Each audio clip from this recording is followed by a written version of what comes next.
From the land of shooting waters to the peaks of the Coeur d'Alene, thimbleberries in the forest, elk grazing on the plain. The people of the Coyote made their camp along the streams of the green Wallowa Valley when fences had no... The Nez Perce is perhaps the most well-known Native American tribe in the American Northwest. Their most famous leader, Chief Joseph, has become an Idaho household name for a very good reason. His legacy was formed by the stand he took in the Nez Perce War. The Wallowa band of Nez Perce were living peacefully in the Wallowa Valley of Oregon. Because of the value of the land, he was forced to stand up to the U.S. Army using his unusually violent methods. It was a long and hard fight, but Chief Joseph ultimately failed. He was forced to live on reservations, which prompted the U.S. government to move more tribes onto reservations. This changed the Native American culture forever. Chief Joseph was born in 1840 in the Wallowa Valley. His entire life was dominated by the conflicts with the white men. His father, Secaucus, was the chief of the Wallowa band before his son. He is more commonly known as Old Joseph. His first method of negotiation always involved peace. He was very friendly to white men that stumbled into the Wallowa Valley during the winter and took care of them. However, another chief at the time, Chief Lawyer, signed a treaty called the Treaty of 1863 without Old Joseph's permission. The treaty gave the U.S. over 5 million acres of Nez Perce land, including the Wallowa Valley. Old Joseph did not approve of Lawyer's decision. Therefore, he displaced him with his son, young Joseph. Now Chief Joseph, the new Wallowa leader, he took over his father's job in dealing with the white men. He was described as being an expert negotiator. He was tall and had large hands. He was everything that an expert debater was. Unfortunately, his great debate skills did not work against the U.S. government.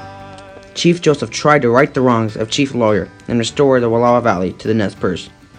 The generals never kept their promises, and the white men kept pouring into the Wallowa Valley. To make matters worse for the Nez Perce, gold was discovered in the Wallowa Valley. The Nez Perce were being surrounded. Innocent Nez Perce were being slaughtered by white men. Some Nez Perce, who went out to feed their horses, never came back. Chief Joseph's father was becoming old, and he lost his sight.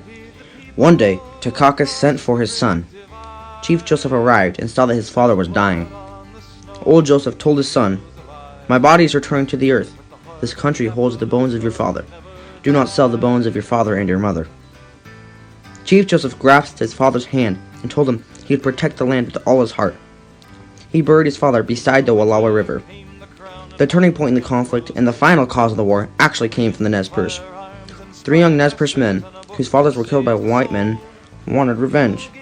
They announced that they were going to avenge their fathers and kill the killers. Chief Joseph begged them not to go, as it would start an actual fight. The young men did not care. They went and massacred the white men who killed their fathers.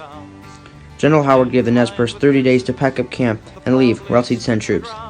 This was nowhere near enough time. Chief Joseph would have to go to his last resort. The war had begun. The Nez Perce began heading north.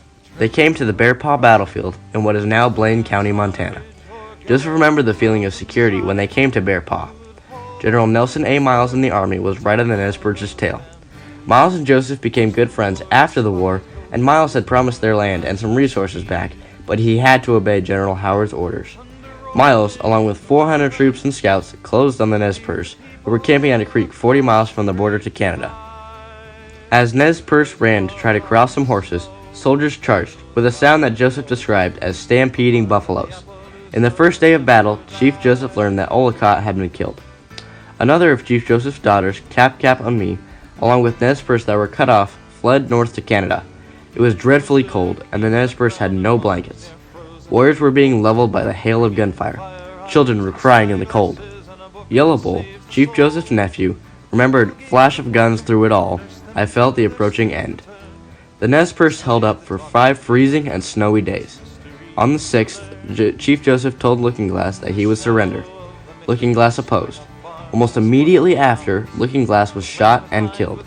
Chief Joseph could no longer stand seeing his men wounded and suffering any longer. He would have to surrender. When Howard's scouts returned, he gave his famous speech. "Tell General Howard I know his heart. What he has told me, I have it in my heart. I am tired of fighting. Our chiefs are killed. Looking Glass is dead. Tuhuahulzote is dead. The old men are all dead. It is the young men who say yes or no. He who led the young men is dead. It is cold, and we have no blankets. The little children are freezing to death. My people, some of them, have run away to the hills and have no blankets, no food. No one knows where they are, maybe freezing to death. I want time to look for my children and see how many of them I can find. Maybe I shall find them among the dead. Hear me, my chiefs, I am tired. My heart is sick and sad. From where the sun now stands, I will fight no more forever. Joseph dropped his rifle. Some Nez Perce, as many as 150, including Yellow Wolf and Cap and me, had made it to Canada. Others had stayed with Joseph and fought or died in the cold. Chief Joseph took a stand and rebelled against the U.S. government. However, today, we remember him because he chose to stand down in the fight against the U.S. Army. Standing down enabled the survival of his band, and history remembers his famous speech renouncing violence. After the war, he became a national celebrity. For the rest of his life, Chief Joseph used his status and non-violent methods to advocate for the preservation of the Nez Perce people. Although the U.S. population approved of Joseph's surrender, the Nez Perce were opposed to his life-saving decision. But because many died on the Oklahoma reservation, their opinion and point of view is nearly lost in the world today.